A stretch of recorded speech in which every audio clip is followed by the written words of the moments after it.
প্রেম মানে না বয়স, ৬৬ বছরের বরকে ভালোবেসে ২২ বছরের কনের বিয়ে।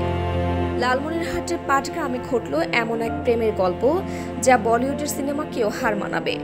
৬৬ বছর বয়সী শরীফুল ইসলাম প্রধানের জন্য ২২ বছর বয়সী আইরিন আক্তার যা করলেন তা দেখে প্রেমিক পুরুষরাও অবাক।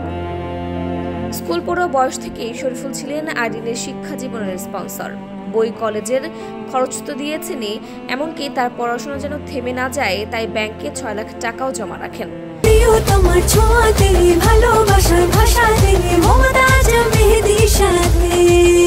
মমতাজ মেহেদি, প্রিয়জন প্রিয়তমার মেহেদি। তবে ভাগ্যের কি নির্মম পরিহাস, এই বিনিয়োগ শেষে এবার তারই লাভ হলো সবচেয়ে বেশি। কারণ আইরিন সরাসরি বলে দিলেন, আমি আপনাকেই বিয়ে করব। প্রথমে শরীফুল বিষয়টি শুনে চোখ মুখ ফাঁকা করে ফেলেন। তিনি হয়তো ভাবছিলেন এই বয়সে এসে এমন চমক, কিন্তু প্রেমের চাপে কেই বা টিকতে পারে। শেষমেশ পরিবারের সম্মতিতে তারা বিয়ে সেরে ফেললেন। আর মোহরানা ১০ লাখ টাকা। বিয়ের ছবি ভাইরাল হতেই নেটিজেনদের মধ্যে চলছে আলোচনা সমালোচনার ঝড়। কেউ বলছেন সত্যিকারের ভালোবাসা, কেউ বলছেন গার্ডিয়ান থেকে গার্ডেনার, আবার অনেকে বলছেন এই ধরনের ইনভেস্টমেন্ট স্কিম আমরাও চাই।